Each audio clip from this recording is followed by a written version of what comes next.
Hydrocele अंडकोश में सूजन, जिसमें फ्लूइड इकट्ठा हो जाता है हमारे स्क्रोटम में, उसी को हम हाइड्रोसील बोलते हैं।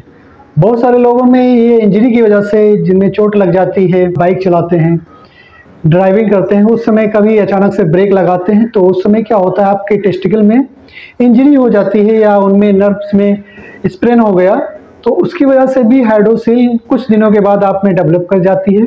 क्रिकेट खेलते वक्त आपके स्क्रोटम में चोट लग जाती है बॉल से, तो आप में इंजरी हो जाती है, स्क्रोटम में सूजन आ जाती है, वहाँ पे फ्लूइड इकट्ठा हो जाता है।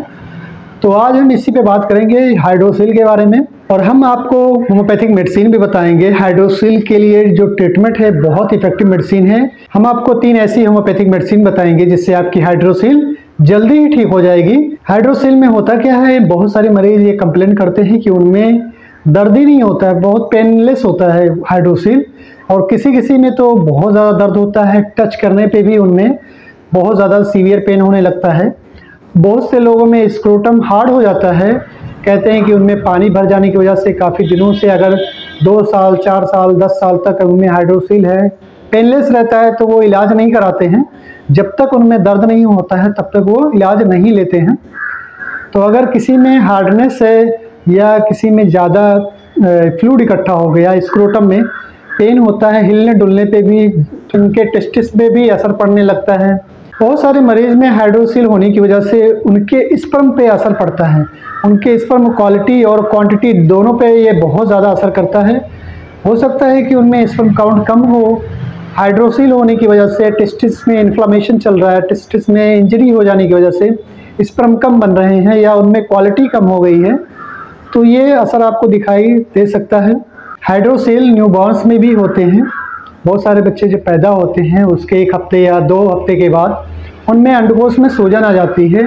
मेल्स में जो ज़्यादा होते हैं वो कब होते हैं, जब उनकी उम्र 40 साल से एबव हो जाती है। 40 साल से ऊपर के जितने भी लोग हैं, 50 साल 60 साल, लगभग 40 के ऊपर ही ज़्यादातर लोगों में हाइड्रोसील डेवलप होने के चांसेस बढ़ जाते हैं। हाइड्रोसील का कारण ज़्यादातर जो होता है वो इंजरी की वजह से होता है, या उनमें स्क्रोटम में इन्फ्लामेशन चल रहा है, टेस्टिस में इन्फेक्शन है या फिर उनमें इन्फ्लामेशन है। तो टेस्टिकुलर इन्फ्लामेशन जिसे हम ऑर्काइटिस बोलते हैं, अगर ऑर्काइटिस है तो भी हाइड्रोसील डेवलप होने के चांसेस बढ़ जाते हैं। या किसी में एसटीडी है, सेक्सुअली ट्रांसमिटेड डिजीज जो होती हैं, उसके थ्रू हो सकता है कि हाइड्रोसील डेवलप कर जाए। गोनोरिया हो गया, एसटीडी की वजह से चांसेस बढ़ जाते हैं। एक हर्निया है जिसका नाम है इंग्वाइनल हर्निया। रेयर केसेस में होता है कि अगर किसी में इंग्वाइनल हर्निया है, काफ़ी लंबे समय से है, तो वो फ्लूइड हो सकता है कि स्क्रोटम में भी इकट्ठा होने लगे तो उनमें भी हाइड्रोसील डेवलप कर जाए, लेकिन ये रेयर केसेस में होता है। अब हम जानेंगे हाइड्रोसील के सिम्टम्स के बारे में कि हाइड्रोसील में सिम्टम्स क्या आते हैं मरीज में। बहुत सारे पेशेंट ये कंप्लेन करते हैं कि उनके हाइड्रोसील 1 साइडेड या बोथ साइडेड, दोनों साइडेड है। किसी में तो एक ही तरफ होगा, किसी में तो दोनों तरफ देखने को मिल सकता है आपको।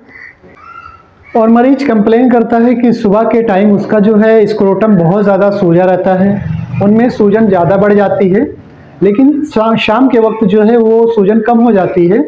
मरीज में डिस्कम्फर्ट लगता है, उसमें ड्रैगिंग पेन होने लगता है, खिंचाव भरा हुआ दर्द होता है। मरीज में स्क्रोटम में भारीपन लगने लगता है, वो कभी चलते हैं, जब वॉकिंग करते हैं उस समय उनमें जब स्क्रोटम लटकता है फ्लूइड की वजह से उनमें भारीपन लगता है, उनमें दर्द बहुत ज़्यादा होता है।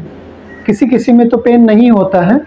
बहुत सारे पेशेंट कंप्लेन करते हैं कि उनमें कोई दर्द नहीं है। अब हम बात करेंगे हाइड्रोसील के ट्रीटमेंट के बारे में। होम्योपैथिक मेडिसिन ऐसी कौन सी होम्योपैथिक दवा है जिससे हमारी हाइड्रोसील बिना सर्जरी के ही ठीक हो जाएगी। तो इनमें सबसे पहली जो मेडिसिन हमारी है लेफ्ट साइडेड हाइड्रोसील के लिए, अगर किसी में बाईं तरफ हाइड्रोसील है, वो टेस्टिस में बाईं तरफ सूजन है, हार्डनेस है, वहाँ एरिया में उस जगह पे बहुत ज़्यादा हार्डनेस है, वो एरिया टच करने पे दर्द होता है, बहुत ज़्यादा मरीज में बहुत ज़्यादा पेनफुल होता है, मरीज छूने तक नहीं देता है उस एरिया को।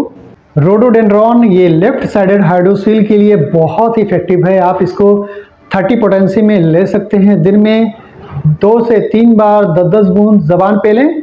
हमारे पास जो दूसरी मेडिसिन है क्लेमेटिस, ये क्लेमेटिस इरेक्टा, ये बहुत ही इफेक्टिव मेडिसिन है हाइड्रोसील के लिए। अगर किसी पेशेंट में राइट साइडेड हाइड्रोसील है, दाहिनी तरफ, उनमें हाइड्रोसील है, उनमें सिर्फ टेस्टिकुलर जो स्वेलिंग होती है ज़्यादातर स्क्रोटम में राइट साइडेड है, तो ही इस दवा को आप राइट साइडेड हाइड्रोसील के लिए ले सकते हैं। इन पेशेंट में भी हाइड्रोसील में क्या होगा, बहुत ज़्यादा दर्द होगा मरीज में। दाहिनी तरफ अगर किसी में हाइड्रोसील है तो पेन भी बहुत ज़्यादा होगा, छूने भी नहीं देता है पेशेंट, बहुत ज़्यादा उनमें दर्द होता है टच करने पे भी। या फिर किसी में ऑर्काइटिस थी, पहले टेस्टिस में इन्फ्लामेशन था, कोई इन्फेक्शन हो गया था, टेस्टिकुलर इन्फ्लामेशन चल रहा था, उसकी वजह से हो सकता है उनमें हाइड्रोसील डेवलप हो जाए। तो आप इस दवा को 30 पोटेंसी में दिन में 2 से 3 बार इस दवा को 10-10 बूंद ज़बान पे लें। इस दवा से आपकी हाइड्रोसील और आपकी जो ऑर्काइटिस है, टेस्टिकुलर जो इन्फ्लामेशन चल रहा है, वो भी इस दवा से ठीक हो जाएगी।